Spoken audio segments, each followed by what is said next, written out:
fois que le propriétaire en a besoin, il faut livrer, sans poser de conditions, encore moins des exigences. Déjà quand il y a l'amour, ça doit couler sans difficulté. Cela n'a rien à voir avec les biens matériels. L'artiste Ronz, R-O-N-Z, avec pour titre Autorité, que vous pouvez facilement retrouver sur YouTube, certainement, parlant de l'autorité dans le foyer, dans le mariage. Canada dans la sainteté, bonsoir, bonsoir à tous ceux qui sont connectés maintenant en direct. Bonsoir à vous. Bonsoir frère. Bonsoir mon frère. Oui, nous parcourons des lectures et nous mangeons et nous dégustons bien, n'est-ce pas?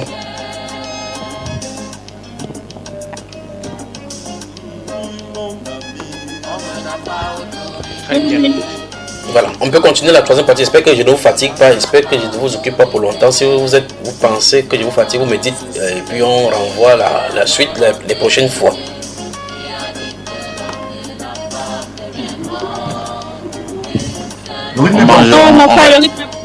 C'est bon pour aujourd'hui. On classe tout ça aujourd'hui, c'est ça? C'est bon comme le bonbon. Canada dans la sainteté. Ah oui, c'est ça. On va mollo comme des chrétiens. On respecte les mariés, la femme à l'honneur. Chacun de nous se souvient de ces bons moments, surtout nous les mariés. Tant pis pour les célibataires. C'est ça. Ah oui, on y va. Pasto et Mamissa, je sais que vous m'écoutez. Voilà. Le corps de la femme appartient à son mari, celui du mari à sa femme. Vous ne devez jamais vous séparer. Ce n'est le moment que Dieu va créer à la prière. C'est vrai, tu le sais bien, Pablo, avec Christian. Le corps de la femme appartient à son mari, celui de son mari. En effet, les mouvements féministes et autres introduits dans l'église ne voudront pas comprendre ces commandements réitérés par notre frère, le frère Ronz ici dans cette musique distillée en France, là par Grace Chapman. Nous continuons dans la série concernant la polygamie. Nous abordons dans la troisième partie de cette série sur la polygamie. Comme nous avions dit dans la première partie, beaucoup de sujets épineux ont été débattus et continuent à faire toujours d'encre rouge sur au milieu chrétien, principalement la divinité du Seigneur Jésus-Christ, le salut, ainsi de suite, la paix du salut, la doctrine des baptêmes, l'enfer, le paradis, l'avènement, post-tribulation, mid-tribulation, pré-tribulation, toutes ces choses-là, doctrines-là font débat. Et l'une des principales doctrines qui fait couler beaucoup d'encre et de salut, comme je l'ai dit à l'entame de propos, aujourd'hui se trouve être la polygamie.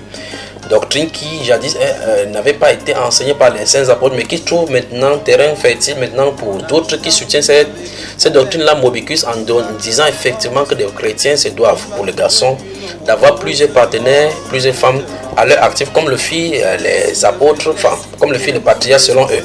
Mais dans les première et deuxième partie, nous avons pris effectivement ces patriarches qu'on devrait imiter d'après leur soutenance. Nous avons vu effectivement qu'en réalité, les patriarches Abraham, Isaac et Jacob n'étaient pas des polygames. Que restent donc d'autres postulats? Dans la première partie, dont nous avons élucidé le premier postulat selon lequel Abraham n'était pas un polygame et nous avons pu démontrer. Dans la deuxième partie également, nous avons pu démontrer que en réalité, Jacob, qui était l'implémenteur de la promesse de Dieu faite à Abraham et à Isaac, comme cette promesse qui devait réitérer à tous les niveaux et implanter, s'il était l'implémenteur de cette postérité-là. Et par conséquent, la Bible nous a montré clairement qu'il n'était pas de polygame. Maintenant, nous abordons la troisième partie pour le troisième postulat avant d'amorcer maintenant sur les séances, les différentes discussions et autres débats amenés par les partisans de cette polygamie. Alors les frères, vous m'écoutez maintenant. Quelle est la formule de du troisième postulat? La formule du troisième postulat, c'était selon lequel la prédication première de la Bible faite par Dieu était celle de la monogamie. Que dites-vous de cela?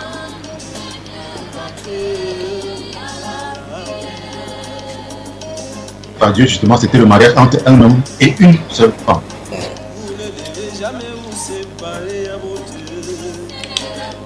Combien de côtes a les hommes?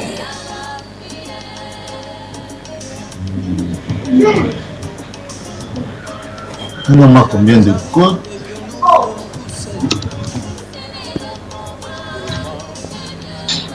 Le frère a touché ses côtes par côte, vous comptez. Frère Camille, tu as combien de côtes?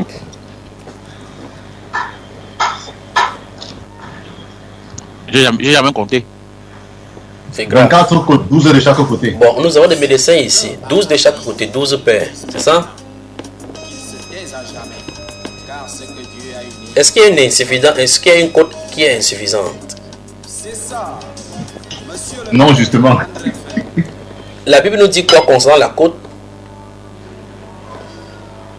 La Bible nous enseigne justement que Dieu, ayant formé Adam, a vu justement que lui ne trouvait pas son semblable parmi les créatures. Donc il l'a endormi et a enlevé une de ses côtes pour former la femme.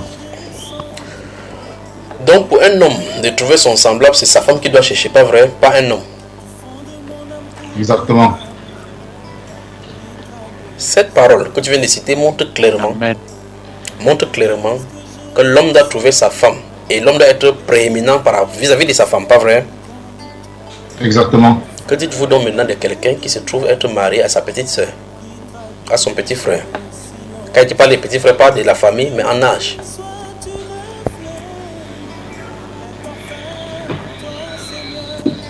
Justement, ça va à l'encontre de... C'est un autre débat, frère. Silence radio maintenant du côté du Canada ou bien?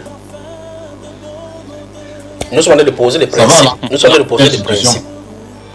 Vous voyez que nous avons un problème ici, non? Parce que si une femme épouse un homme, c'est l'homme là qui est sorti de sa côte. Parce qu'il faut que la côte soit là pour qu'on fabrique pour quelqu'un. On dit Adam a été créé le premier, Ève ensuite. Donc le principe depuis l'Ancien Testament c'est comme ça, n'est-ce pas? Amen. Vous voyez que tout comme la polygamie, certaines personnes sortiront effectivement des arguments que non, je connais des foyers où le mari est plus petit que la femme mais ils vivent bien. Là n'est pas le problème. À chaque question bien adressée, il faut qu'on pose bien la problématique pour avoir des vraies solutions. Qui est des normes des foyers polygamiques, qui est des normes de quelqu'un qui a épousé une femme qui est sa grande soeur même de loin, et d'autres personnes disent que non, même à des 10 ans, 2 ans, là n'est pas le problème. Le problème c'est l'après-naissance. La femme doit être inférieure à l'homme en âge. Mais parce que c'est la Bible qui la présente. Si vous trouvez des cas où ils vivent bien, la question n'est pas s'ils vivent bien, parce qu'on connaît également les foyers polygames où toutes les femmes s'entendent bien. Chaque personne a son jour, chaque personne a son ceci, et tout se passe en harmonie. Ce n'est pas cette harmonie qui est le problème. Le problème c'est que, en réalité, est-ce que c'est la norme? Ce n'est pas la norme. Donc le problème ce n'est pas la bonté qui s'y trouve, ou bien les bonnes choses qui s'y trouvent. Parce que si c'est pour les bonnes choses qui s'y trouvent, il y a des gens qui trouveront leur compte en enfer. Il y avait un autre qui m'avait dit clairement qu'il aimerait aller en enfer parce qu'il va trouver Michael Jackson là-bas, les pauvres Jean-Paul II et tous les autres là, ils vont faire des sagas là-bas en enfer. Donc, d'après la compréhension, il sera bien là-bas parce qu'il va trouver des... Il croit que là-bas, il y aura les corps de conseil. Donc, c'est pour trouver les bontés, chacun trouvera sa position. Vous voyez ça, frère? Donc, le problème, c'est maintenant, c'est en réalité, à chaque question adressée, il faut qu'on regarde la question véritablement posée. La problématique, c'est est-ce que c'est la volonté de Dieu? Qu'est-ce que Dieu veut? Y a-t-il des exemples? Vous allez beau fouiller bel et ongle les exemples de la Bible de quelqu'un qui s'est marié avec sa petite soeur, vous n'en trouverez pas.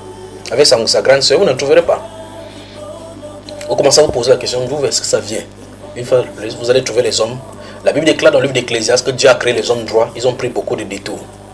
Et voilà, les détours nous ont conduits comme ça.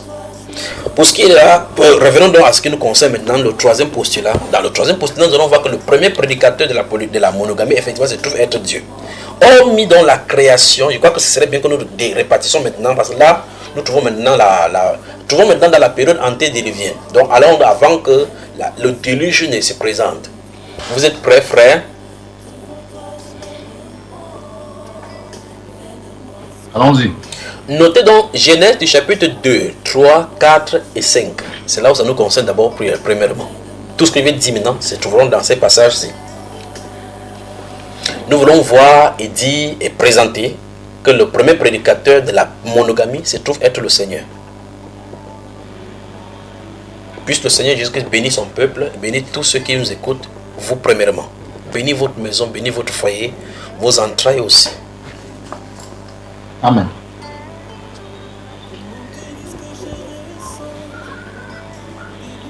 Je peux avancer? Donc, ce que nous allons faire maintenant, nous voulons démontrer le postulat selon lequel le premier prédicateur de la Bible à la Genèse se trouve être le Seigneur lui-même, celui qui prêchait la monogamie. Ce qu'il prêchait, c'est la monogamie. Et ça sera amusant maintenant quand vous allez découvrir certaines choses dans les Saintes Écritures. Et souvenez-vous de ceci, quel qu'en soit ce que nous venons enseigner, nous n'enseignons pas quelque chose de nouveau. C'est pas quelque chose de nouveau. Nous enseignons ce qui est dans la Bible parce que chacun, même en rediffusion, vous écoutez avec votre Bible. Vous pouvez vérifier ce qu'on a de dire. Donc, on ne vient pas annoncer des révélations. Pour ce qui est des révélations qui sont des directions, c'est autre chose. Pour ce qui est des doctrines, ça doit se retrouver dans les Saintes Écritures. Les doctrines ne sont pas enseignées par révélation, les doctrines doivent être là. Parce que les bases ont été là positionnées. Voilà, maintenant écoutez très attentivement maintenant. Dans le chapitre 2, il y a donc la création de l'homme et de la femme. Et à cette création donc-là, je dis ceci parce que vous lisez la Bible et je vais aller rapidement au fur et à mesure. S'il faille maintenant que nous allons dans les Saintes Écritures lire de façon spécifique quelque chose, nous allons lire. Le besoin de l'homme de s'exprimer et d'être dans l'intimité avec un être semblable a amené sur la scène le partenaire extérieur qui est son semblable mais à de sexes opposés. La Bible nous enseigne que l'homme n'a pas été créé à cause de la femme, mais la femme a été créée à cause de l'homme. Donc la femme est l'expression de la volonté de Dieu, du besoin, du désir de l'homme. Amen.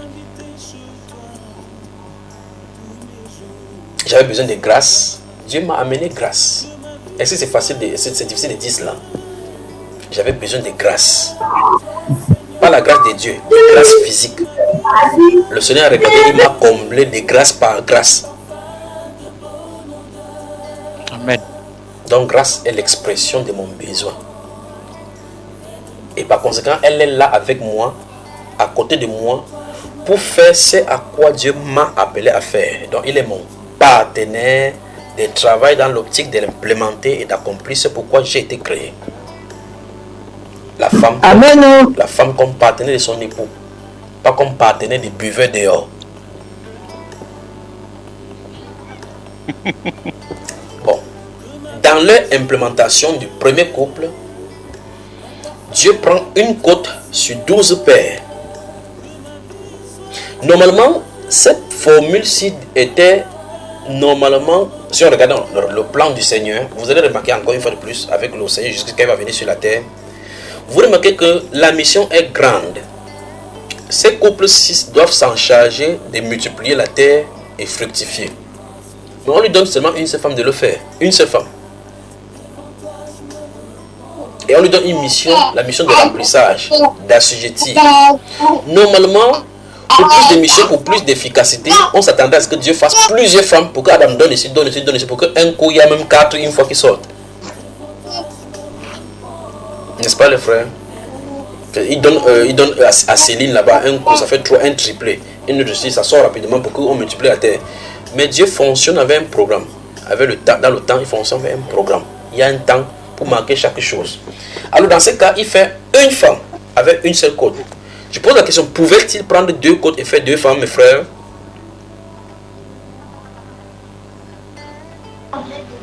Oui, il pourrait. Pourquoi a-t-il choisi une seule côte alors? Parce qu'il a choisi une seule côte, parce qu'une seule côte, c'est son plan parfait. C'est son plan parfait. À ceci donc maintenant, à ce plan parfait, et le principe va demeurer dans l'Ancien Testament maintenant. Quand Dieu choisit quelque chose premièrement pour faire son plan parfait, quel qu'en soit ce qui arrive par la suite qui semble être contraire, c'est cette chose-là qui est étranger. Et on entre dans un autre plan qui n'est pas le plan parfait de Dieu. Et à chaque fois donc, il faut toujours y revenir. Matthieu chapitre 19, ouvrons.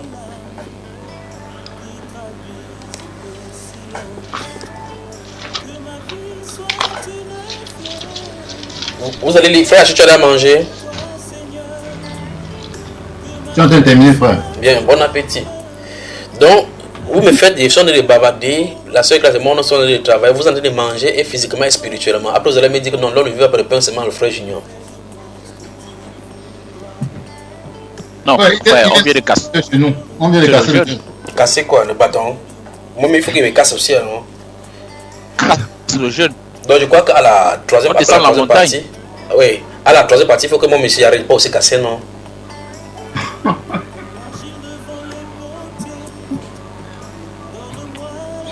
Voilà, Matthieu chapitre 19.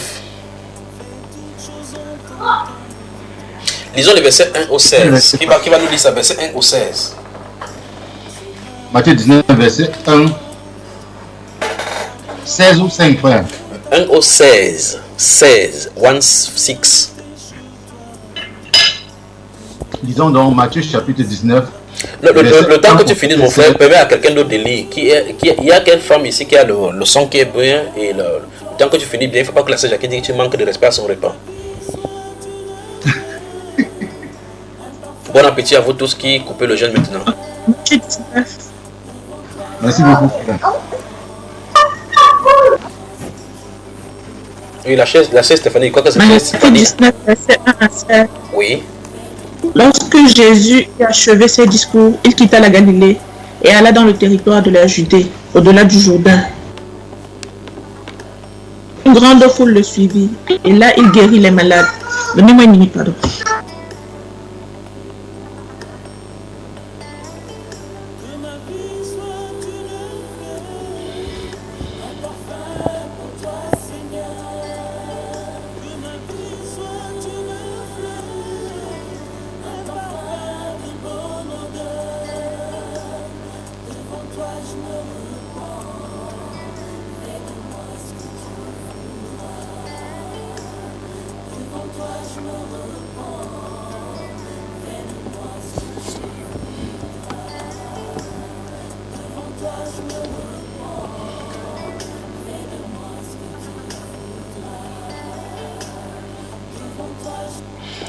La sœur, si vous nous écoutez, la sœur Sylvanie nous a demandé de donner une minute de temps qu'elle boit quelques gorgées d'eau et règle le compte à ses enfants-là. Ce que je ressens, tes bienfaits sont trop grands. Du fond de mon âme coule de larmes qui traduisent mes silences. Comment te dire ce que je ressens, tes bienfaits sont. Voilà, elle nous est revenue maintenant. La sœur Stéphanie, ça va? Ça va, excusez-moi. Oui. Ah, un peu à haute voix, s'il te plaît. Verset 1 à 16. Lorsque Jésus eut achevé Un peu plus haut. la Galilée. Un peu plus haut. Lorsque Jésus eut achevé ses discours, il quitta la Galilée et alla dans le territoire de la Judée, au-delà du Jourdain. Une grande foule le suivit, et là il guérit les malades. Les pharisiens l'abordèrent et dirent, pour l'éprouver, est-il permis à un homme de répudier sa femme pour un motif quelconque? Il répondit, n'avez-vous pas lu que le Créateur, au commencement, fit l'homme et la femme, et qu'il dit, c'est pourquoi l'homme quittera son père et sa mère et s'attachera à sa femme. Et les deux deviendront une seule chair. Ainsi, ils ne sont plus deux, mais ils sont une seule chair.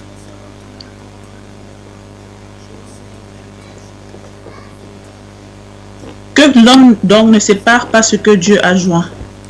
Pourquoi donc, lui dirent-ils, Moïse a-t-il prescrit de donner à la femme une lettre de divorce et de la répudier? Il leur répondit, c'est à cause de la dureté de votre cœur que Moïse vous a permis de répudier vos femmes. Au commencement, il n'en était pas ainsi. Mais je vous dis que celui qui répudie sa femme, sauf pour infidélité, et qui en épouse une autre commet un adultère. Ses disciples lui dirent, si telle est la condition de l'homme à l'égard de la femme, il n'est pas avantageux de se marier.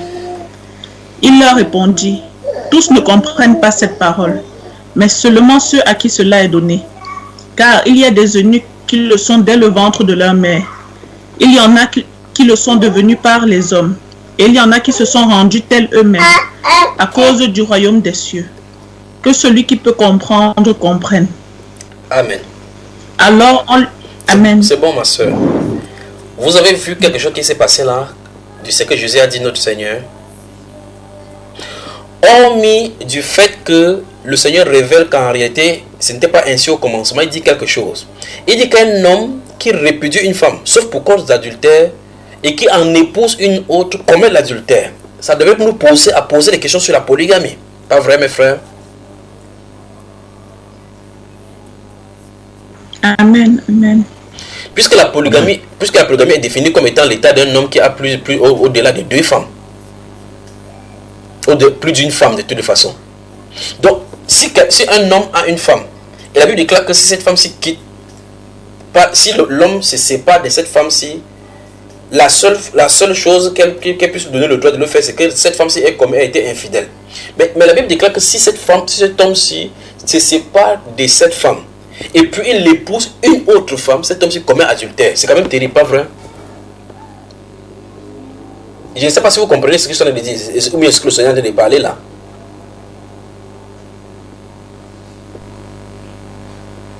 Je ne sais pas si c'est la connexion qui dérange, ou les gens ne m'entendent pas, ou bien la nourriture est plus bien, la nourriture physique est plus bien que la nourriture charnelle, spirituelle, ou bien c'est comment encore pas ici, ou bien ils sont passés où. Peut-être ils m'ont abandonné ici aujourd'hui que j'ai fatigué avec l'histoire ici. On t'écoute. Vous m'entendez? Si, on t'entend, on te suit. Voilà. Alors, j'étais en train de dire, le Seigneur Jésus dit que je vous le dis, parce qu'ils ont posé la question au Seigneur Jésus, le Seigneur Jésus leur dit, c'est pourquoi je vous le dis, si quelqu'un répudie sa femme, sauf pour cause d'adultère, d'infidélité ou soulein, et qu'il en épouse une autre, l'homme, et puis en épouse une autre, commet l'adultère. Bon, si l'homme donc, le Seigneur, ça, la personne qui a parlé, c'est Dieu. Si Dieu avait entérimé, avait accepté dans la polygamie, pourquoi donc l'homme qui cherche une femme et qui épouse encore une autre, ça devient l'adultère? Vous avez réfléchi là-dessus?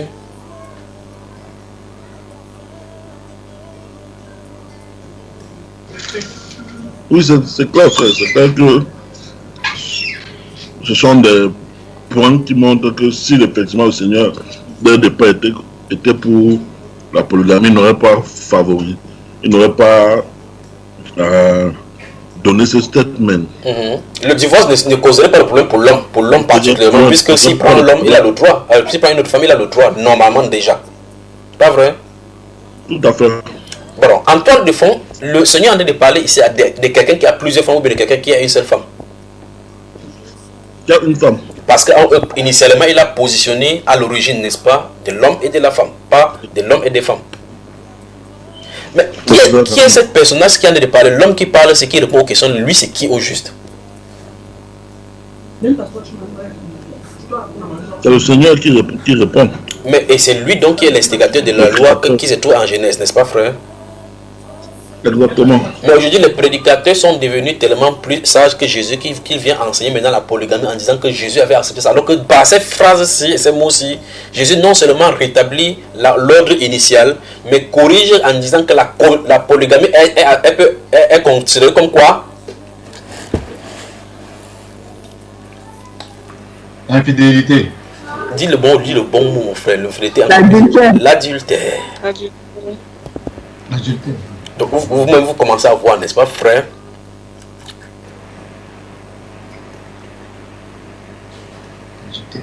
Parce qu'il commet l'adultère vis-à-vis de la femme de son alliance. Souvenez-vous de ce que nous avons commis là-bas. Nous avons suivi dans la deuxième partie, pas vrai?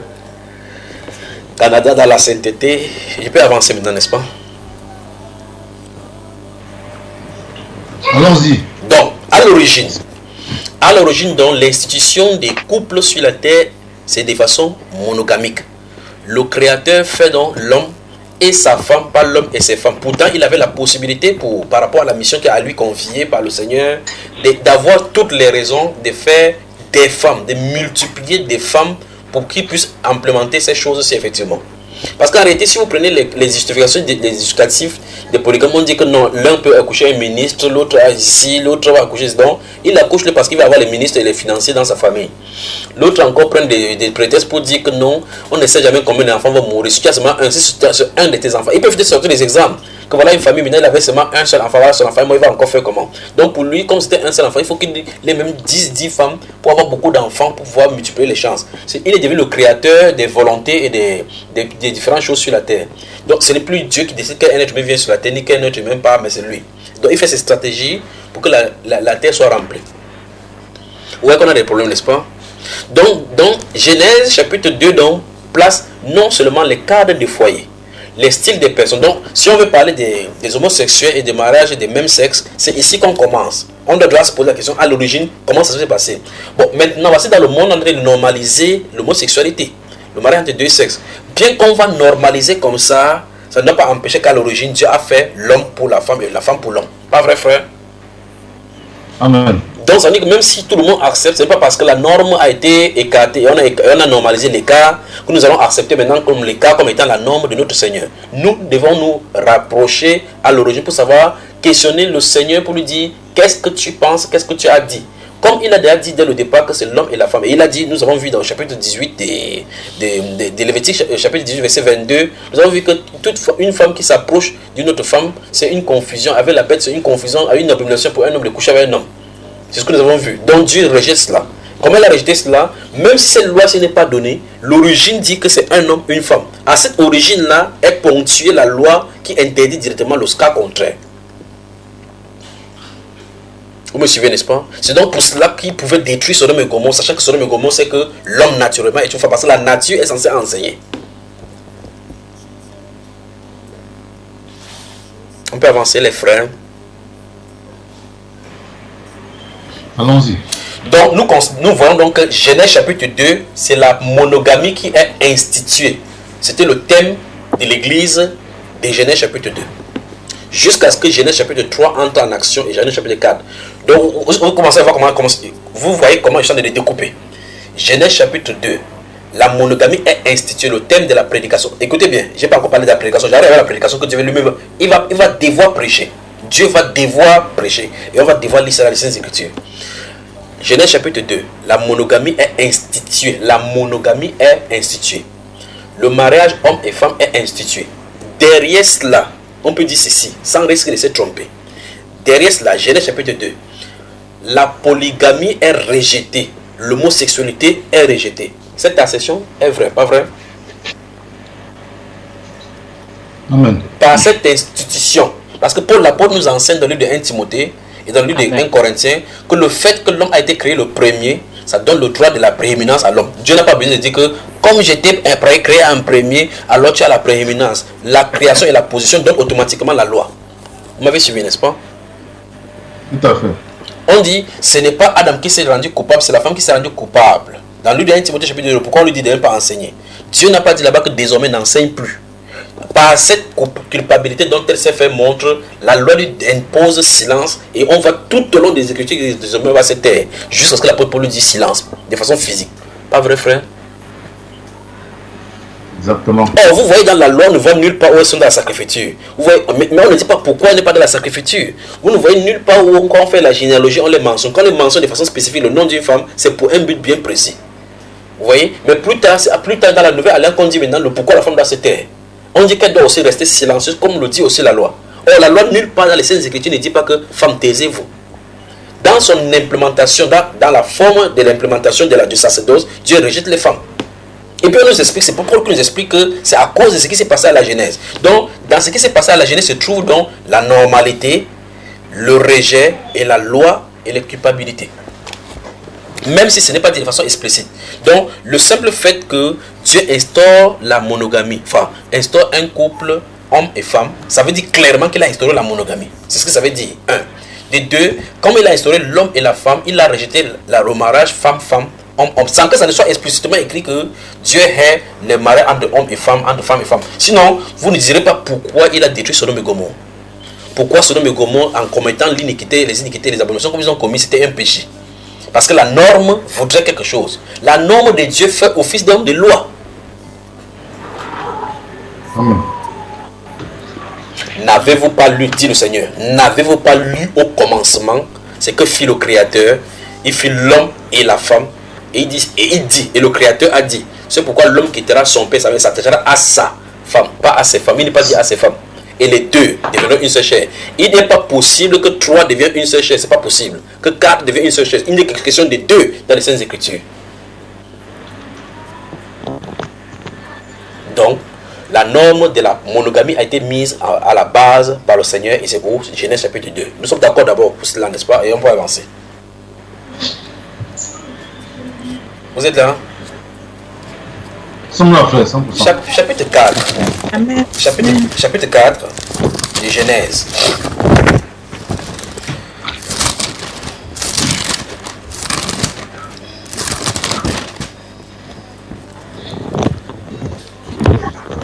Quel verset? On peut y aller. À partir de quel verset? Verset 17. Verset 17 à 24. Lisons et décortiquons donc le postulat. Genèse 4, à partir du verset 17, là il est écrit: Caïn connut sa femme, elle conçut et enfanta Enoch. Il bâtit une ville et il donna à cette ville le nom de son fils Enoch. Stoppons d'abord là-bas. Enoch enfanta. Même Caïn, qui était le premier métrier, était lui monogame. Même Caïn a respecté la norme. Même Caïn, qui était de la mauvaise sémence, a respecté la norme. Pas vrai, frère? Amen. Continuons. Il bâtit ensuite une ville et il donna à cette ville le nom de son fils Enoch. Enoch engendra Irad. Irad engendra Mehujaël. Mehujaël engendra Méthuscaël. Et Méthuscaël engendra Lémec. Lémec prit 2 femmes. Le nom de l'une était Ada et le nom de l'autre Tila. Ada enfanta Jabal. Arrêtons d'abord là-bas au verset. Arrêtons au verset 19. Relis-moi le verset 19. Le verset 19 dit: Lémec prit 2 femmes. Oui. L'une était. Le nom de l'une était Ada et le nom de l'autre Tila. On s'arrête là-bas et on commande. Donc nous voyons que le premier meurtrier, c'est son petit-fils qui prend en premier lieu. Enfin, c'est la lignée négative et la mauvaise lignée. La polygamie a commencé là-bas. Nous sommes d'accord. Effectivement. La lignée, vous allez regarder maintenant dans l'autre lignée qu'on va régler, vous allez développer, vous ne verrez pas de polygames là-bas jusqu'à la généralisation plus tard, longtemps après. Nous sommes d'accord encore une fois de plus, n'est-ce pas? Tout à fait. Donc voici le premier polygame de la Bible. Le premier polygame de la Bible, donc, c'est Lémec. La lignée de Caïn. Vous avez vu cela? Maintenant, c'est là où maintenant ça devient intéressant. Parce que, regardez bien, je veux toute votre attention. J'espère que vous avez mangé et que vous pouvez être lucide pour m'écouter maintenant. C'est qu'en réalité, tout comme dans la loi de Dieu est annoncée avec ses implémentations, telles que j'ai dit tout à l'heure là, en disant que quand Dieu a dit faisons l'homme à notre image, je vais lui faire un être semblable. Derrière tous ces agencements là, c'est tout la loi, le fait que Dieu a fait seulement une femme à la place avec l'homme. Il dit clairement là que c'est un homme, une femme. Il dit clairement que c'est un homme, une femme, pas un homme, une femme, une femme. Il ne dit pas que c'est un homme avec les animaux. Donc, derrière cette implémentation de sa notion-là se trouvent être les lois qui vont développer. De la même façon, la loi de polygamie, c'était comme ça, la même chose ici. Les mecs, ça veut dire puissant. Le nom de les mecs, ça veut dire puissant. En réalité, les gens qui sont des polygames veulent montrer qu'ils sont puissants. C'est dans ça que ça se trouve la loi. Les mecs, ça veut dire puissant. Il dit puissant, il peut utiliser, il dit même le Viagra même pour montrer que non, je suis capable de passer 3 nuits, même 3 sur le même lit. Il est puissant. Il veut montrer qu'il est puissant. La première femme, et la Bible déclare qu'il prit 2 femmes. Donc vous voyez clairement de façon claire qu'ici il a pris 2 femmes. On connaît que ce sont ces femmes ici. Et dans la suite là, comme on va lire, il va donner même le testament à ces femmes. On dit qu'il dit à ces 2 femmes, écoutez, femmes de les mecs au pluriel. Il dit que les femmes de les mecs, vous tous écoutez. Donc il donne la même instruction à tout. Il ne joue pas dans le midi 14h comme les bureaux. Et les 2 femmes sont ces femmes. Bon, maintenant, regardez. Donc, les mecs veut dire puissant. Et par conséquent, tous ceux là qui font dans ces choses-là, quelqu'un dit que son grand-père avait 5. Donc, il veut montrer qu'ils sont puissants. Et jamais ils mangent les commerces, les écorces pour être puissants. Ils ont des secrets, on appelle ça des secrets des grands-pères. Notamment le Mbita-Cola, avec les colas amers et ils boivent la Guinness pour pouvoir être puissants. Ils veulent montrer qu'ils sont puissants. Les mecs veut dire puissant.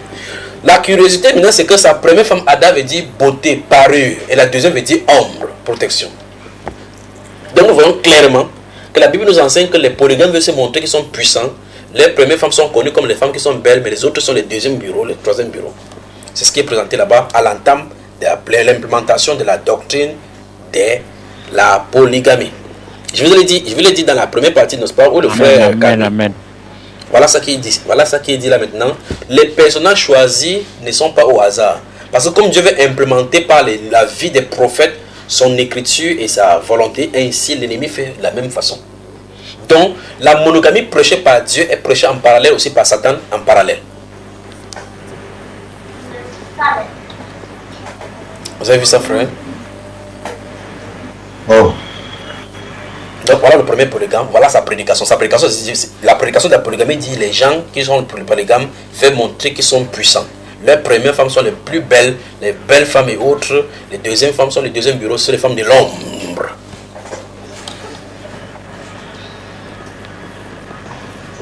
Que Dieu vous bénisse. Amen. Amen, amen. Le Coran dans la sourate 4, sourate qui traite des femmes, dit clairement que même que vous pouvez épouser 2, 3 et même 4 jusqu'à 4 femmes. Et le Coran dit soutenir que même si vous voudriez être équité, vous voulez jouer dans l'équité par rapport à votre femme, vous ne le pouvez pas parmi toutes vos épouses. Donc même Allah lui-même qui est faux, c'est effectivement qu'un homme normal ne peut même pas aimer toutes ses femmes comme il se doit. Mais il dit quand même prendre 4 au maximum. C'est quand même curieux. On peut continuer là. Allons-y, frère. Verset 20 alors.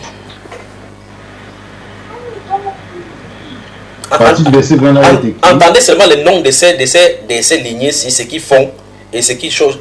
Lisez seulement, on entendons seulement ensemble. Allons-y. Verset 20 là, il est écrit. Adam enfantant Jabal. Il fut le père de ceux qui habitent sous des tentes et près des troupeaux. Le nom de son frère était Jubal. Il fut le père de tous ceux qui jouent de la harpe et du chalumeau. Sila, de son côté, enfanta Tubal-Caïn, qu'il forgeait tous les instruments d'airain et de fer. La sœur de Tubal-Caïn était Naama.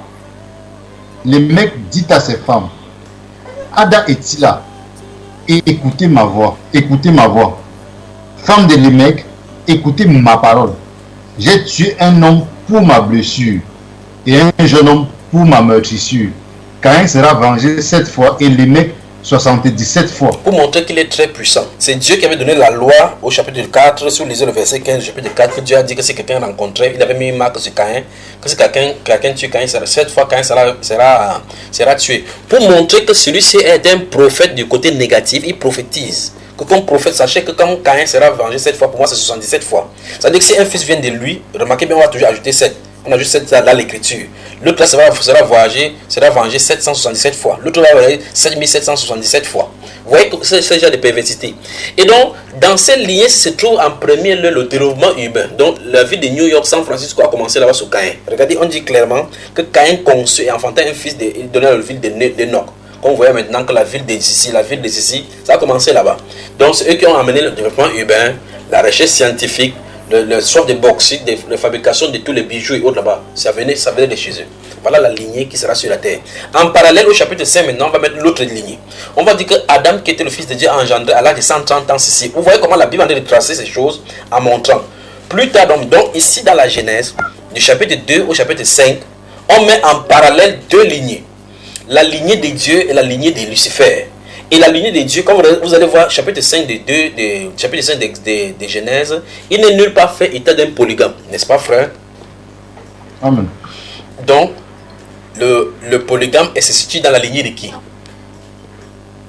La lignée de Caïn. Donc, si tu es avec quelqu'un, pointe, quelqu'un dit que si tu es polygame, tu es de la lignée de Caïn alors.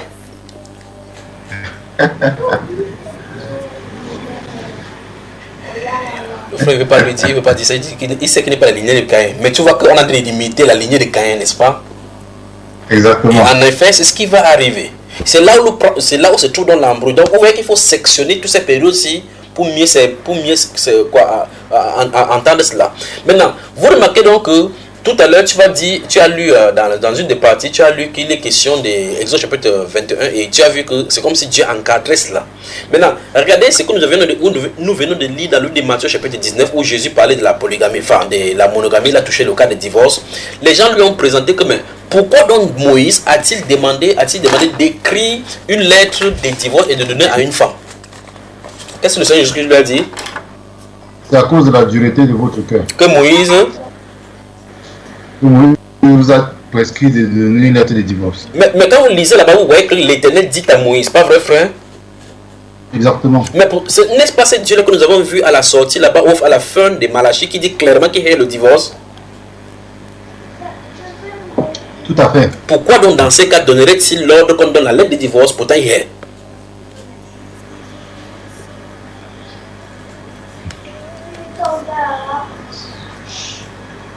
Donc vous voyez que la lettre de divorce donnée par Moïse n'est pas la norme de Dieu, pas vrai? Exactement. L'encadrement de Exode 20, chapitre 21, verset 7 à 10, comme tu disais, l'encadrement n'est pas sa norme, n'est-ce pas, frère?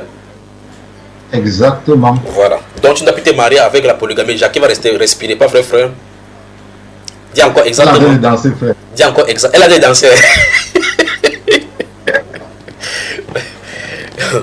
Donc vous voyez qu'en réalité, vous pouvez lire quelque chose de Saintes Écritures. Mais maintenant, quand ces juifs-là prenaient le Deutéronome 24 en présentant à Jésus que voici ce que Moïse a écrit. Oui, oui, oui. C'est effectivement écrit, mais ce n'est pas la norme du commencement. Quelque chose est arrivé, Moïse a voulu que vous, pour limiter des dégâts, que vous fassiez attention en faisant qu'ainsi. Sinon, c'est le désordre que vous allez avoir. Tu vois cela? Mais Jésus dit que si vous voulez connaître la référence se trouve au commencement. Vous avez suivi, mon frère? Donc, c'est pas parce que c'est écrit que, c'est pas parce que c'est écrit que dans Exode chapitre 21, comme tu as lu dans l'autre partie, que ça va dire que, comme Dieu comme ça va dire que Dieu accepte cela. Mais pourtant, dans ce que Jésus leur dit par la suite, montre clairement que la polygamie c'est de l'adultère. J'arrive avec la question, est-ce que c'est un péché? Quand on va finir de poser la problématique, est-ce que c'est l'adultère ou c'est pas l'adultère? Vous répondez par oui ou par non, on saura si c'est le péché ou c'est pas le péché. Vous allez savoir de quoi il est question. Bonjour à tous les polygames.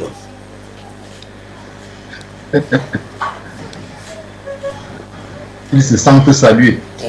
Non, non, on doit être salués. Nous sommes des frères et les sœurs, non? Est-ce qu'il y a un problème? Donc, est-ce que vous pouvez m'aider pour dire maintenant que tous les polygames sont des adultères? Tous les polygames sont des adultères. Donc, tous les polygames sont des adultères. Donc le frère Francis, toi particulier, le frère Achille dit, moi mais je voulais glisser aussi dans l'adultère comme Asaf. J'allais devenir adultère comme Asaf. C'est toi qui as dit tout à l'heure que tu as lu ça, quand tu fais la recherche, là, ça avait été fait que tu deviens polygame, non? C'est ça, ben justement, dans ce sens-là, ce que moi je voulais plutôt partager, et que ce soit aux frères ici et ailleurs, c'est qu'il faut que nous fassions attention au fait que les gens peuvent mettre des versets bibliques ensemble et ça va sembler être cohérent, et comme si ça vient de Dieu, nous devons faire très attention. Et derrière toute parole, nous devons voir, est-ce que justement c'est le plan de Dieu?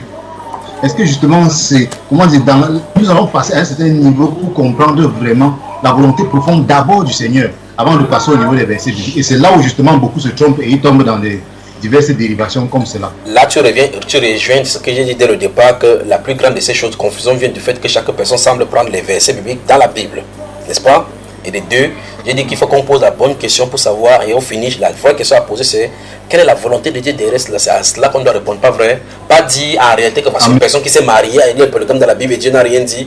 Mais Dieu n'a rien dit également pour quand Abel allait se tuer, Dieu n'a rien dit, pas vrai? C'est ça. Il faut dire pour les gens que ça les dépasse également. S'ils sont dépassés, ils prient, Dieu ne répond pas, ils peuvent aussi se tuer. N'est-ce pas, frère? C'est ça. La Bible déclare que Saül a prié, les prophètes n'ont pas dit. Ils ont allé par si on n'a pas donné le message, il a finalement allé chez les sorciers. Il faut dire également à ces polygames que si vous priez, Dieu ne donne ni les sons, ni telle autre chose. Allez aussi chez les marabouts. Il faut leur dire ça parce que Saül a fait, comme c'est dans la Bible. Pas vrai, frère? Tout à fait. Que Dieu nous aide. Que Dieu nous aide. Donc en réalité, il faut qu'on pose le vrai problème, la vraie question, ce n'est pas que quel est l'avantage de la polygamie, parce que ça c'est des bêtises. Quel est l'avantage de la polygamie? Quel que soit ce que vous avez sur la terre, il y aura toujours un avantage et un inconvénient. Il y a l'avantage du soleil. L'avantage du soleil, vous mettez votre habit, ça sèche.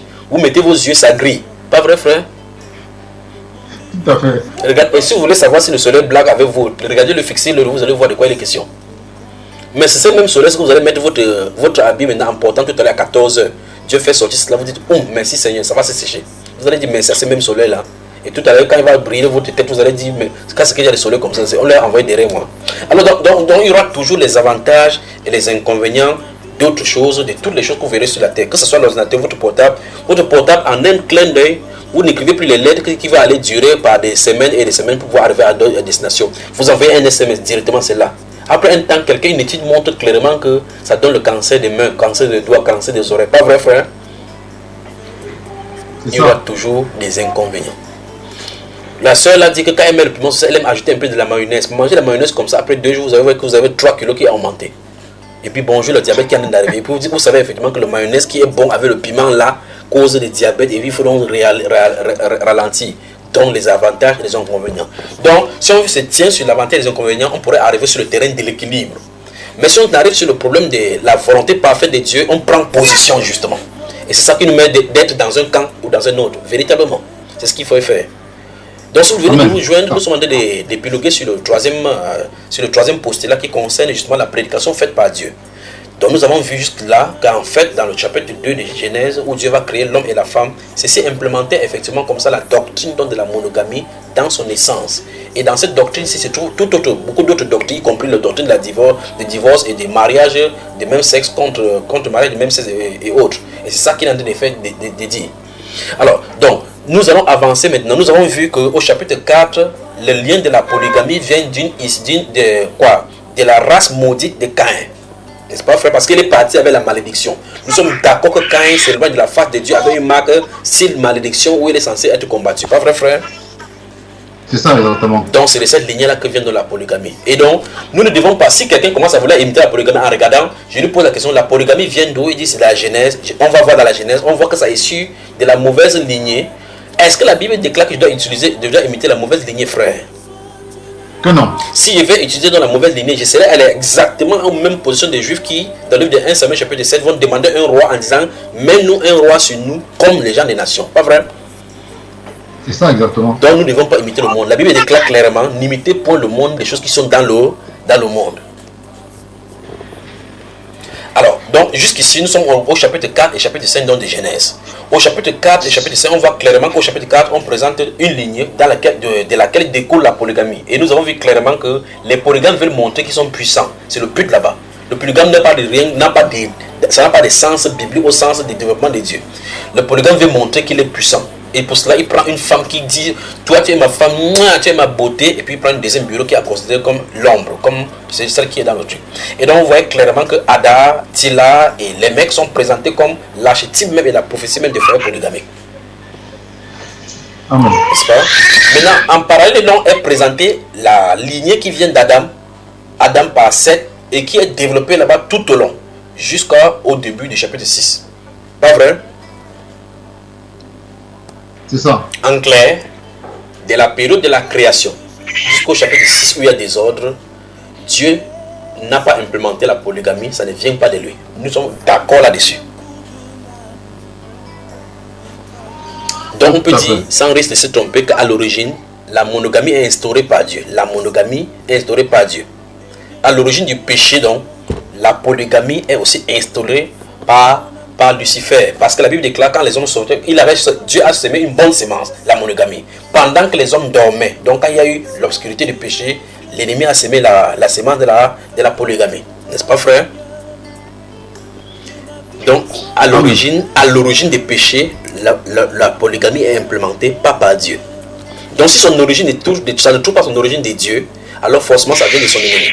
Ok. Et la Bible est claire, toute plante que le Père n'a pas plantée sera déracinée. Donc à l'origine, la polygamie ne tire pas sa source donc des dieux. Maintenant, au chapitre 6, donc quelque chose va se passer. Au chapitre 6, Dieu va dire qu'il va détruire tous les êtres sur la terre. Nous sommes d'accord, les frères?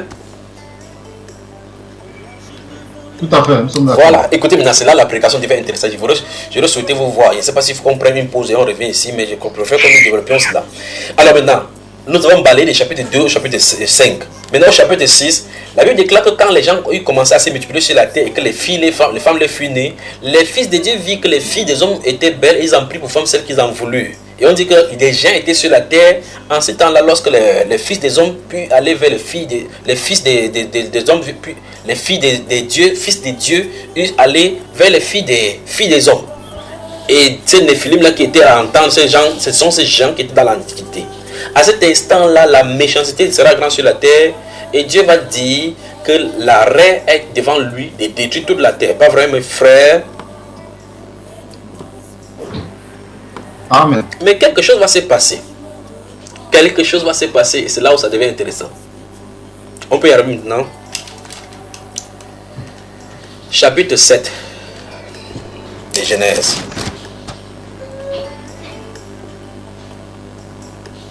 Nous allons lire le chapitre 7 en deux phases et on va commenter. Lisons d'abord les versets 1 à 5, puis on va lire les versets 7 à 9. Qu'est-ce que ça dit? Genèse 7, à partir du verset 1 justement à cette là, il est écrit, l'Éternel dit à Noé, entre dans l'arche, toi et toute ta maison, car je t'ai vu juste devant moi parmi cette génération. Tu prendras auprès de toi 7 couples de tous les animaux purs, le mâle et sa femelle, une paire des animaux qui ne sont pas purs, le mâle et sa femelle, 7 couples aussi des oiseaux du ciel, mâle et femelle, afin de conserver leur race en vie sur la face de toute la terre. Amen. Car, Oui, allô? oui, vas-y mon frère. Car encore 7 jours, et je ferai pleuvoir sur la terre 40 jours et 40 nuits, et j'exterminerai de la face de la terre tous les êtres que j'ai faits. Noé exécuta tout ce que l'Éternel lui avait ordonné.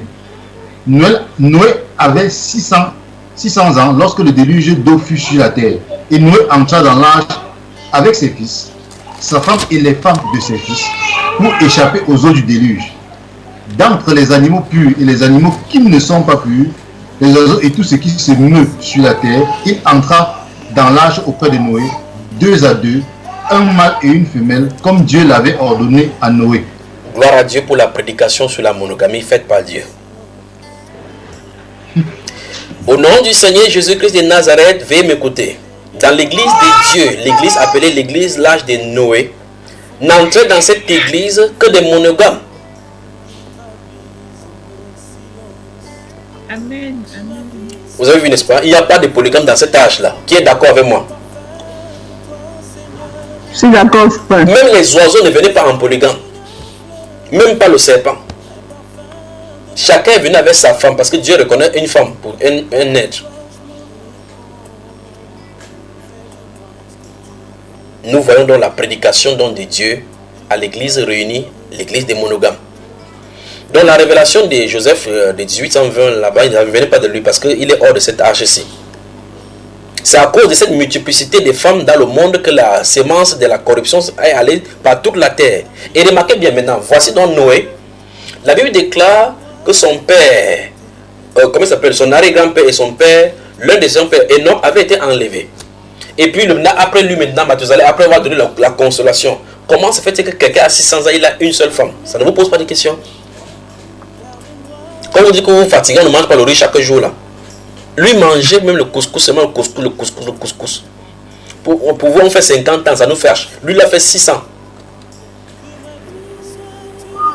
N'est-ce pas, frère?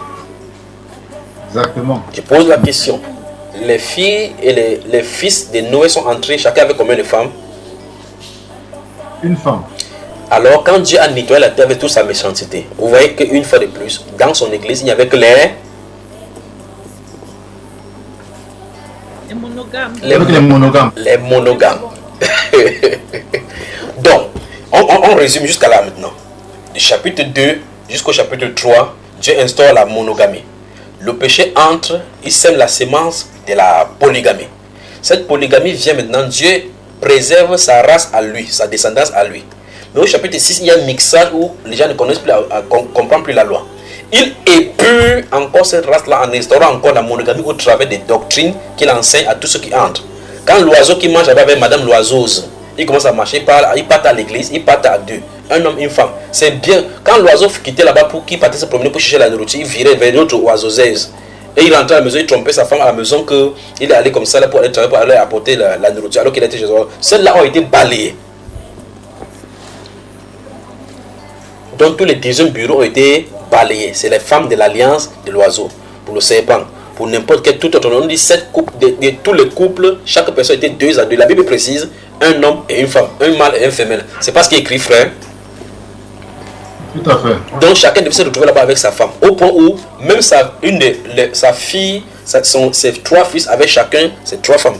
Quelqu'un ne manquait pas de couple là-bas. Chaque personne avait son partenaire. Dieu est fidèle à son alliance. Il ne peut pas se régner. Donc, à l'entrée de l'âge se trouvent les monogames. À la sortie de l'âge se trouvent les monogames. Nous sommes d'accord? Tout à fait. Lis le verset 19, mon cher. Au verset 19, là, il est écrit: les eaux grossissent de plus en plus et toutes les hautes montagnes qui sont sous le ciel entier furent couvertes. Les eaux s'élevaient de 15 coudées au-dessus des montagnes qui furent couvertes. Tout ce qui se mouvait sur la terre périt, tant les oiseaux que le bétail et les animaux, tout ce qui rampait sur la terre et tous les hommes. Donc, tout ce qui... les personnes qui vivaient dans la monogamie, dans la polygamie là-bas, tous les gens qui voulaient draguer le mari de la femme de l'autre, de Noé là-bas, tous sont morts là-dedans. Nous sommes d'accord dans ça, frère? Tout à fait. Rentrons au chapitre 6 et lisons le verset 19 du chapitre 6. Chapitre 6, verset 19, là, il est écrit: de tout ce qui vit, de toute chair, tu feras entrer dans l'arche 2 de chaque espèce pour les conserver en vie avec toi. Il y aura un mâle et une femelle. La loi de la monogamie est prêchée à l'entrée de l'arche. Pas vrai? Amen. Que pouvons-nous dire jusque-là?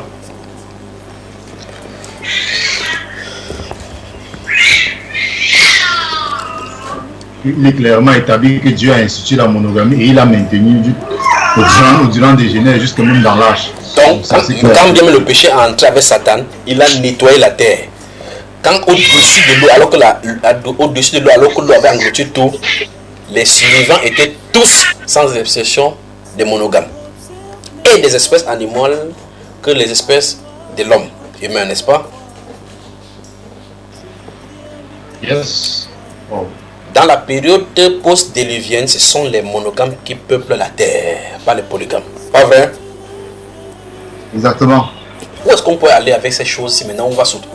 Qu'est-ce qu'on veut soutenir au juste? Qu'est-ce qu'on cherche au juste à établir alors que ça ne peut pas se présenter? La polygamie n'a pas sa place dans le corps de Christ. On arrive là-bas. Alors donc pour saisir ce genre de choses, il faut découper dans les périodicités de Dieu en dispensations pour connaître ce qui se passe et pourquoi Dieu fait ou telle chose. Le fait que Dieu reste silencieux ne veut pas dire que Dieu est d'accord avec cela. Et on va prendre plein d'exemples dans les Saintes Écritures comme ça. Là. Amen. Amen. Au sortir donc de ce troisième postulat qui est démontré que la première prédication de la monogamie est faite par lui-même, nous pouvons ajouter à ceci que tout comme l'Ancien Testament commence par le livre de Genèse et finit par le livre de Malachie, l'Ancien Testament donc conclut comme étant un alpha et l'oméga de l'Ancienne Alliance, commence par la monogamie et termine, comme nous avons vu dans l'édition précédente, par le livre de Malachie, dans le livre de Malachie, où il est parlé encore prêché de la monogamie, en disant qu'il ne faut pas qu'on fasse même les erreurs qui ont été celles qui se retrouvaient dans cet intermédiaire dans le but de l'implémentation, qu'on ne devrait pas limiter. En faisant cela, on serait donc infidèle aux femmes de l'alliance que nous avions choisie. Alors donc, la monogamie se trouve donc au centre des débats aujourd'hui, tout comme la polygamie qui est présentée comme son contre, comme son anti. Mais Dieu, lui, voit la monogamie comme son institution à lui, comme sa norme à lui. Et par conséquent, il a implémenté à l'alpha étant l'alpha et à l'oméga comme étant un Malachie. De la Genèse donc à l'Apocalypse, il conclut en disant, dans le livre de Malachie, que souvenez-vous de la loi de Moïse donnée à Israël, donnée à Horeb pour tout Israël. Dieu conclut donc en disant qu'on veille à ce que personne ne soit infidèle donc à la femme de la Genèse à laquelle on est infidèle. Que l'infidélité commise donc, comme dans l'alliance où Israël prenait la direction d'autres divinités, ne devrait pas être imitée. Donc tout comme Israël prend la direction en laissant Dieu, le Dieu de la Bible, d'un côté avec qui il a fait alliance de mariage pour aller vers d'autres dieux, on ne devrait pas imiter cela. Cette alliance devait être debout.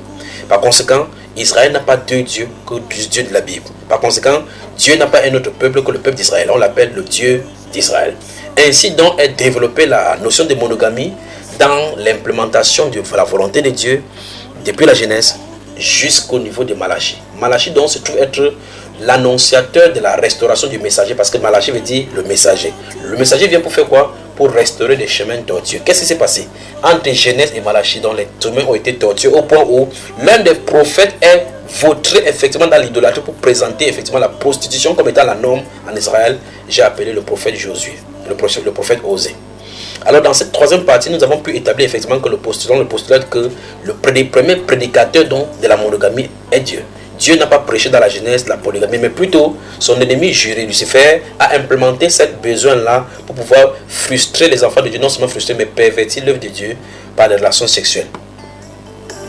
Comme l'argile devant les potiers, donne-moi la forme qui te plaît. Fais Mais toutes choses ont ton temps, je serai toujours confiant. Seigneur, observe mes voies, garde-moi près de ta croix. Voilà, ayant donc démontré que en réalité tout ce qui nous arrive maintenant n'est que la suite logique de toutes les perversités qui sont passées au courant du siècle, y compris la polygamie, nous avons pu établir que Dieu a instauré et a prêché effectivement au premier prédicateur appelé prédicateur de la justice la notion de la monogamie à toute sa famille, y compris même aux créatures qui étaient avec lui dans l'âge. Au sortir de là également, les enfants d'Anak se présenteraient encore par la suite. Ça c'est un autre cas des choses. Avant de fermer cette troisième partie, nous allons prendre les questions s'il y en a. Oui, frère, il y a des questions. Oui. Il y a plein de questions qui sont là. Si tu permets, juste un point. Nous comprenons de manière claire, avec les différentes statements, je ne sais pas comment dire en français, les différentes déclarations qu'on a données, on comprend clairement que la polygamie n'est pas de Dieu. C'est-à-dire que clairement, ce n'est pas lui qui l'a institué et que même le fait que ça a été laissé faire dans la vie de certains patriarches, on va parler ici de David parce qu'il est clair. On va y arriver. Mais Dieu ne considère même pas ça. Effectivement, ne considère pas la polygamie. Peu importe, ce n'est pas un exemple à suivre.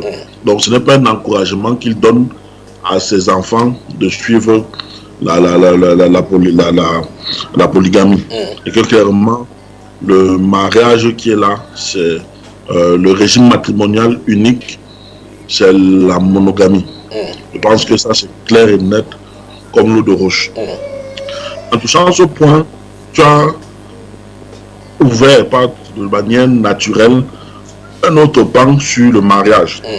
Et donc, il y a des questions dessus qui ont été posées par les sœurs. Je vais lire les questions ici. La première question, nos frères sont issus de foyers polygamiques qui ont une malédiction ou des conséquences sur notre vie spirituelle. C'est la première question de la sœur Sylvanie. Oui. Vous portez les gènes potentiellement. Parce qu'en réalité, la Bible est clairement établie, il est clairement établi dans les Saintes Écritures que l'iniquité des parents peuvent aller sur les enfants. Ça, c'est clair dans les Saintes Écritures. Pas vrai? De la même façon, quand vous êtes dans un foyer où les parents étaient des marabouts et aujourd'hui sont allés chez les marabouts, et ça vous suit. Autre question, frère? Oui. On répond cash. On répond cash, oui. Oui. Donc, par rapport à ça, que faut-il donc faire? Il n'y a pas deux façons de faire pour résoudre un problème de péché, c'est la repentance. Ok. Deuxième question. Si un homme prend conscience qu'il a abandonné la femme de sa jeunesse pour se marier à nouveau, adultère comme l'avons vu, que doit-il faire? En réalité, oui. Retourner chez sa femme de jeunesse et laisser la roue de secours, ou alors demander juste pardon au Seigneur et continuer avec sa roue de secours. C'est là où la roue de secours, la roue de secours fait quand même rouler la voiture. Donc c'est là où on intervient la sagesse de Dieu dans la résolution de conflits familiaux. Et ici, c'est là où vous voyez clairement qu'en réalité, il faut la sagesse en milieu chrétien pour pouvoir résoudre ce genre de choses. Vous remarquez maintenant, supposons maintenant que cette personne-ci, vous appelez la femme de sa jeunesse. Si la femme de sa jeunesse est partie et elle a bâti un autre foyer quelque part, ça devient encore compliqué. Donc c'est au cas par cas.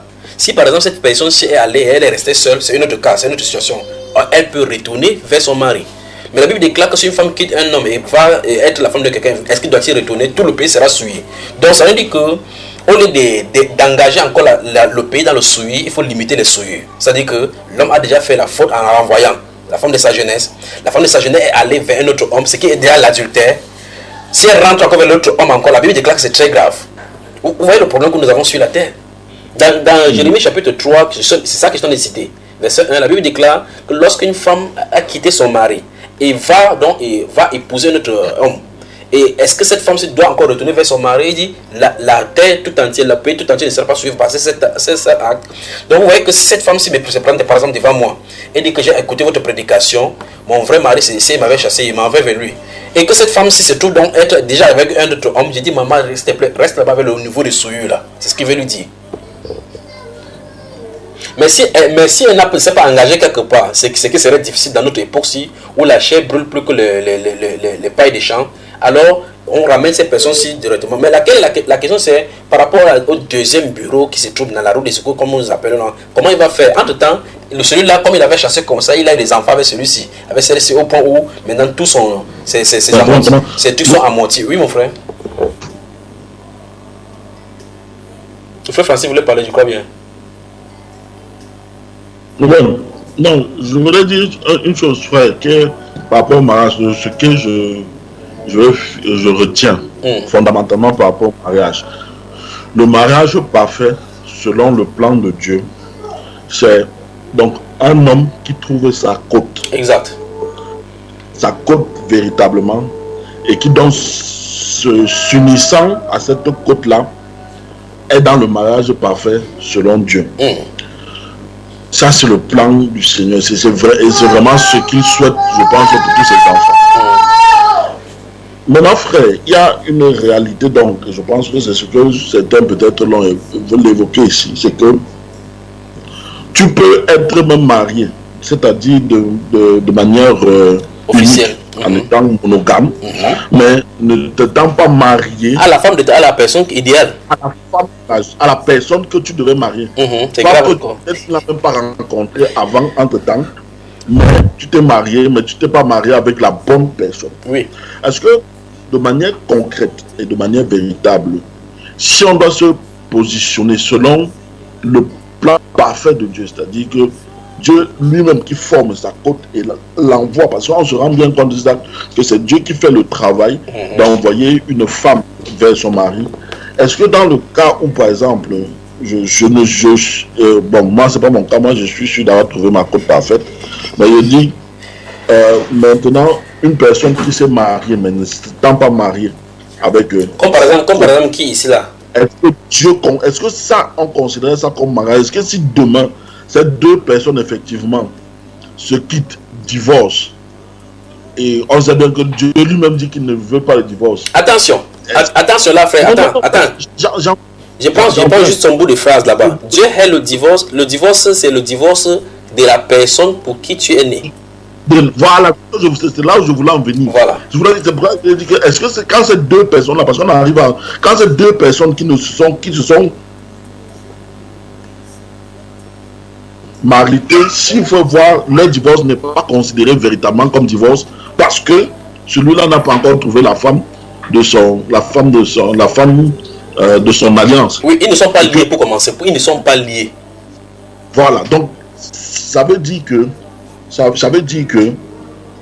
il se passe, c'est sûr que beaucoup, aujourd'hui, dans beaucoup de couples sont ensemble sans forcément que la femme soit la côte de l'homme. Dieu merci, frère Francis. Frère Francis, attends. Hein? Dieu merci pour Jean chapitre 4 que nous avons lu aujourd'hui. Quand le maître qui célèbre le mariage a dit que l'homme avec qui tu es n'est pas ton mari, quand cette femme s'y rentre là, il va encore coucher avec cet homme-là. Elle va encore coucher avec cet homme-là. Elle ne peut plus. Jésus lui-même a prononcé la séparation, pas vrai? Clairement. Mais n'est-ce pas lui qui a dit là-bas dans Malachie qui est le divorce? Exactement. C'est pas lui qui a dit dans Matthieu que l'homme ne sait pas ce que Dieu a joint. Dieu ne joint pas tous les mariages. Il joint le mariage de la personne à qui il a destiné. C'est-à-dire que les gens qu'il a liés. C'est exactement, frère. C'est exactement là où je vais en venir. Tu touches le point où je vais en venir. C'est-à-dire que, en fait, le véritable mariage lié par Dieu, oui. Quand bien même ça peut être le véritable, c'est celui où la côte qu'il a fabriquée. Personne ne doit séparer cela. Personne ne doit séparer. Voilà. Quel qu'en soit le cas. C'est clair. Quel qu'en soit le cas, c'est clair. Donc, c'est-à-dire, non, moi je parle de pas du divorce, je parle plutôt du véritable mariage aux yeux de Dieu. C'est donc la côte qu'il lui-même il a préparée, rencontre son partenaire pour jouer donc le rôle qu'il doit jouer. Ça, c'est le mariage selon Dieu. Maintenant, donc, comme on a des cas aujourd'hui, et c'est ça, je crois que c'est ça que la sœur Fleur voulait dire dans l'un des points qu'elle a évoqué ici. Quand on a des cas où des personnes se sont mariées sans être sûrs qu'ils sont véritablement appelés à être l'un avec l'autre. Supporte non, mon frère. Dans ce cas, on fait comment? Dans ce cas, donc, comment gérer? Et je comprends que là, il y a des cas par cas, mais bon, je pose quand même la question. Comment donc gérer ce genre de situation? Oui, quand même, l'enfant lui-même comprend que c'est très grave sur la tête. C'est pour ça qu'il dit comme ça, il dit que c'est très très grave. Alors, sur ça, je pose la question, combien sont-ils effectivement sur cette terre ceux qui se marient conformément à la Bible concrètement? Combien? Excuse-moi, frère. Il dit combien sont les mariages humains qui se passent ici aujourd'hui sur terre qui est selon Dieu clairement? Combien? On va savoir, frère. Le Saint-Esprit a dit qu'il y aura des records, des divorces records sur cette terre-ci, et particulièrement au milieu chrétien. Parce qu'en réalité, vous allez aller en Europe, quelqu'un qui est congolais ouvre son église, cherche une soeur, peut-être il s'est marié à Lubumbashi, il arrive comme ça, le temps de chercher le papier, il voit une soeur, il regarde que la soeur a le papier normal, il épouse la soeur, tout en mentant qu'en réalité il a été là marié, un pasteur, pour le but d'avoir un statut fixe. Et puis un de ces jours, il crée des obstacles pour pouvoir divorcer et prendre une autre personne. Et puis ça commence à comme ça, là, on commence à se marier, soit à cause des papiers, soit à cause des intérêts, ainsi de suite, ainsi de suite. On est mal barré, je vous le dis, dans cette génération. Pas étonnant que le Seigneur appelle cela génération perverse et adultère. Remarquez bien, une génération perverse et adultère. Donc en réalité, ceci nous pousse donc à essayer de donner le conseil à ceux qui ne sont pas mariés, qui comprennent effectivement que ce mariage, le mariage n'est pas une petite affaire, une mince affaire de dire qu'on va aller faire comme ça pour satisfaire sa chair ou autre, les biens matériels. Il est question d'une chose dont l'institution vient de Dieu. Il faut véritablement être dans la volonté parfaite de Dieu pour trouver la personne à qui que tu as destiné, si tu es une femme, ou bien la femme personne qui t'est destinée comme si tu es un homme. Donc le point que vous soulevez là effectivement est... Mais le problème c'est, si quelqu'un se trouve déjà dans ce cas, que va-t-il faire? Supposons maintenant qu'une seule me pose des questions, maintenant qu'il est là son mari, il dit comme ça que si c'est pas ton mari, elle part, vous avez dit que pas toi, tu pars chez toi. Hein? C'est là qu'on allait venir, frère, parce qu'aujourd'hui beaucoup d'entre nos sœurs peut-être sont mariés et ont rencontré le Seigneur, et leur mari n'étant pas encore dans le Seigneur, peuvent penser. Il veut fuir parce qu'il y a les frères libres. Qu'elle reste là. Laisse frère, ne pose même pas. Comme l'autre a rejeté la polygamie, la rejetons ça, elles vont supporter. On a dit que si une soeur est mariée, qu'il est un non-croyant. Moi, je veux juste te dire un point. Oui. Je veux dire ceci.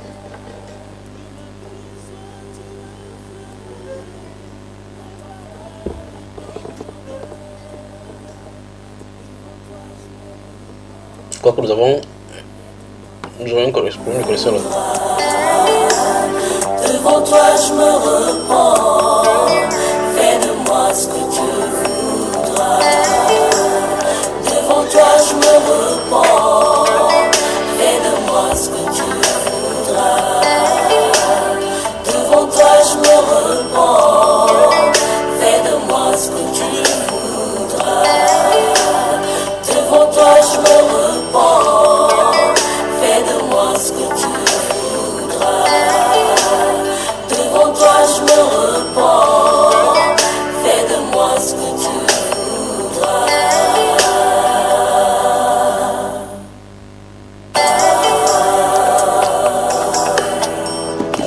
Lui-même n'a pas offert partie.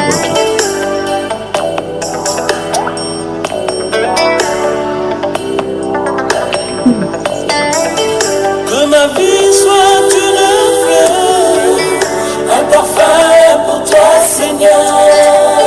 Que ma vie soit une Je crois par la grâce de Dieu que nous avons été reconnectés avec cette brusque interruption. C'est bon, vous m'entendez, n'est-ce pas?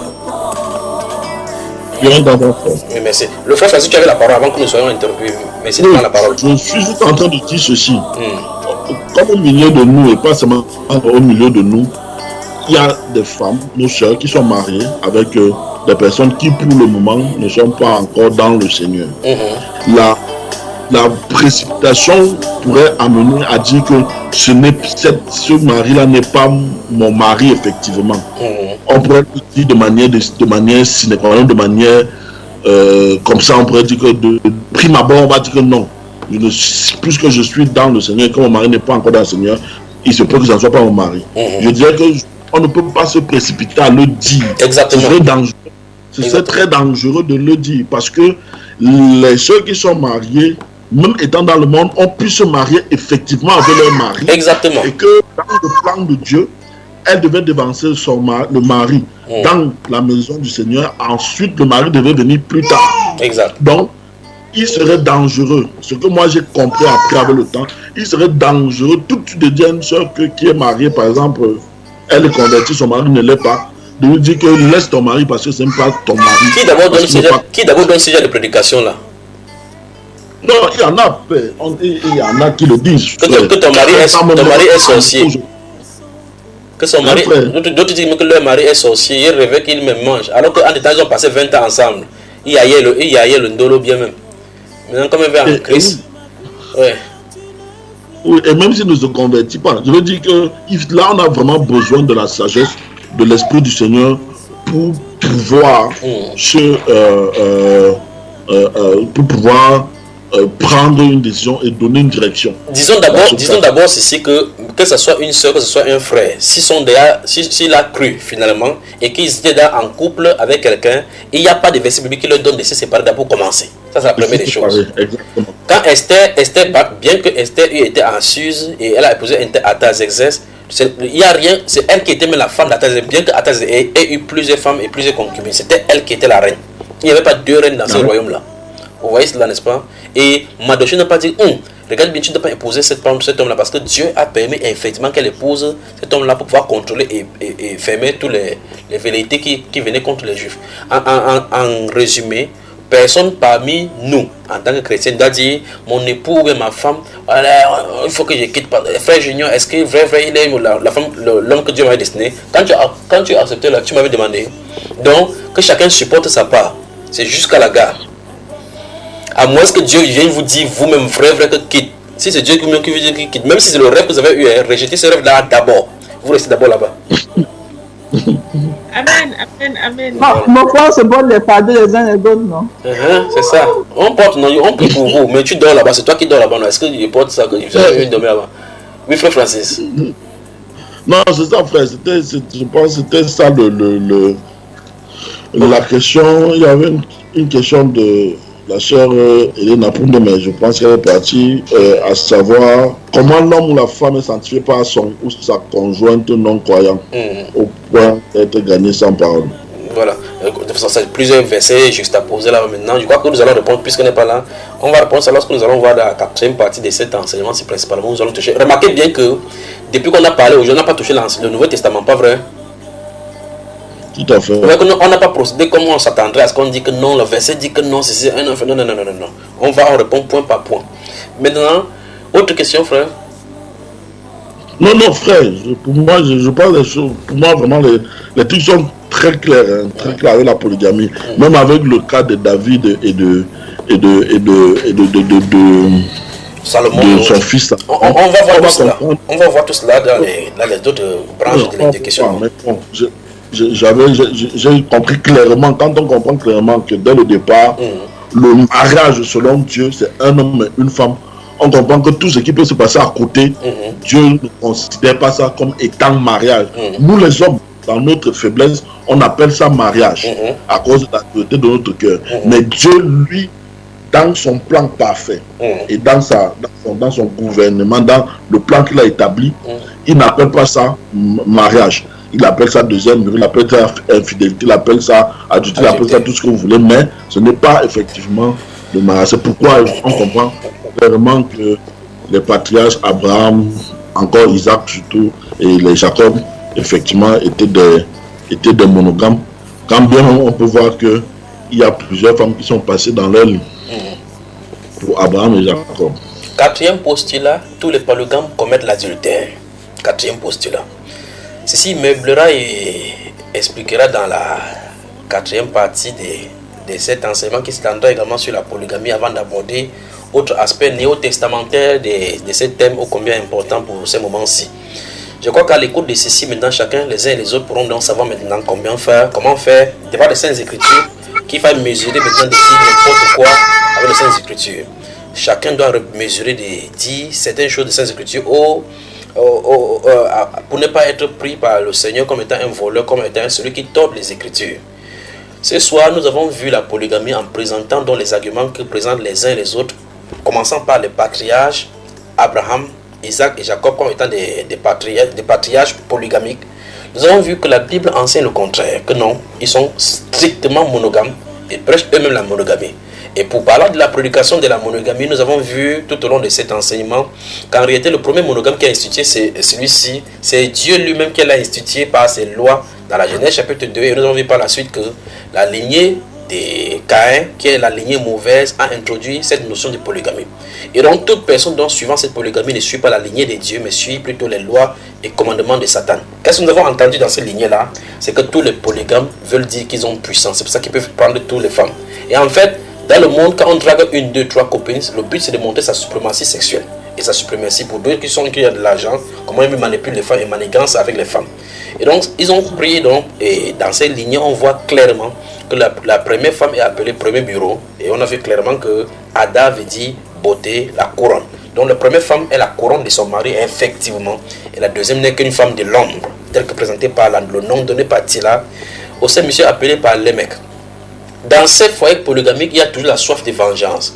Pour les enfants qui sont nés de la foyer polygamique, des foyers polygamiques, nous voyons d'autres qui sont à distance, ne veulent même pas entendre parler parce que tel attaque l'autre des sorciers. Là, c'est une autre paire de manches. Quand le papa n'est pas là, c'est le désordre dans la maison. Parce qu'en réalité, le but justement de Satan d'entrer dans ces foyers qui étaient jadis en paix entre un homme et une femme, c'est effectivement de créer donc les réticences, des haines, des rivalités sans fin dans des familles, ainsi dans la malédiction sans fin dans les foyers polygamiques. C'est ce que nous avons vu. Et c'est ce que nous verrons encore la deuxième fois, si le Seigneur le permet.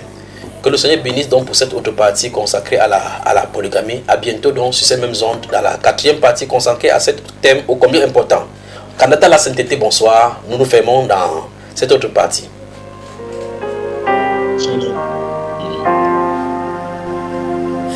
Tylko w Bogu moje jest zbawienie. W Nim jedynie duszy ukojenie. Moja chwała i skała. W Nim pokładam mą nadzieję. Ufaj Mu, Kościele, w każdym czasie. Przed Nim serca wasze, ludzie lżejsi niż tchnienie, tylko w Bogu jest zbawienie.